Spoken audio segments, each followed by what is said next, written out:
വരൂ guys, Aires വ്ളോഗിലേക്ക് എല്ലാവർക്കും സ്വാഗതം. ഇന്ന് നമുക്കൊരു തവരക്കറി വെച്ചാലോ?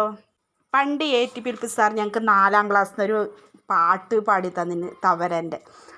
പാടിക്കൊണ്ട് തന്നെ നമുക്ക് തവര മുറിച്ചാലോ? ഒരു ചാലൊഴുകില്ല, ഒരു വിത്ത് വീതച്ചില്ല, താനേ മുളക്കുന്ന പൊൻതകര പൊൻതകര. ഇതുപോലെ മുറിച്ചെടുക്കാം. അതിനാവശ്യമായ സാധനം തേങ്ങ, ഉപ്പ്, വറ്റൽമുളകും വെളുത്തുള്ളിയും ചതച്ചത്, മഞ്ഞൾപ്പൊടി എന്നിവയാണ് വേണ്ടത്. ഇതിലേക്ക് കഴുകി വൃത്തിയാക്കിയ തവരൻ്റെ കൂടെ മഞ്ഞൾപ്പൊടിയും ഉപ്പും ചേർത്ത് കൊടുക്കുന്നുണ്ട്. ഒരു ചാലൊഴുകില്ല, ഒരു വിത്ത് വീതച്ചില്ല, താനേ മുളക്കുന്ന പൊൻതവര പൊൻതവര. അതോടൊപ്പം തേങ്ങയും ചേർത്ത് കൊടുത്ത് 1 നാൾ 1 വട്ടി, 2 നാൾ 2 വട്ടി, 3 നാൾ 3 വട്ടി, തകരനുള്ളി തകരനുള്ളി.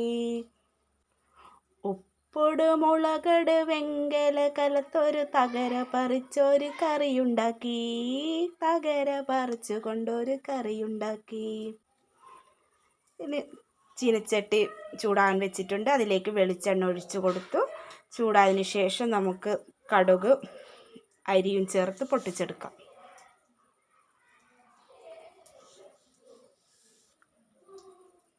എണ്ണ നന്നായി ചൂടാകുന്നുണ്ട്.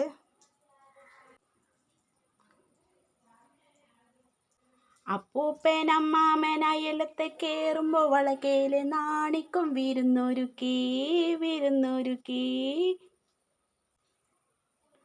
ഇതിലേക്ക് അരി ചേർത്ത് കൊടുത്തു. അരി നന്നായി ബ്രൗൺ കളർ വന്നതിന് ശേഷം നമുക്ക് വറ്റൽമുളകും വെളുത്തുള്ളിയും ചതച്ചതിട്ട് കൊടുക്കാം.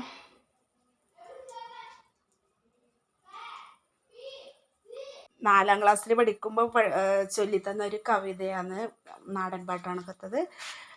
പക്ഷെ മറന്നുപോയി, അറിയുന്നത് പോലെ ഞാൻ ചൊല്ലിയത്. നേരത്തെ തയ്യാറാക്കി വെച്ച തവര ഇതിൽ ഞാൻ ചേർത്ത് കൊടുത്തിട്ടുണ്ട്. ലേശം വെള്ളം ചേർത്ത് കൊടുത്താൽ മതി.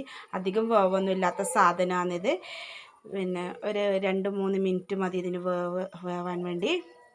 ഇത് നമുക്ക് അടച്ച് വെക്കാം. സിമ്മിലിട്ടിട്ട് അടച്ച് വെക്കാം. കുറച്ച് വെള്ളം ഒഴിച്ച് കൊടുത്താൽ ആദ്യം നല്ലോണം വെള്ളം ഒഴിച്ച് കൊടുത്താൽ കഴിക്കാൻ ചാൻസ് ഉണ്ട്.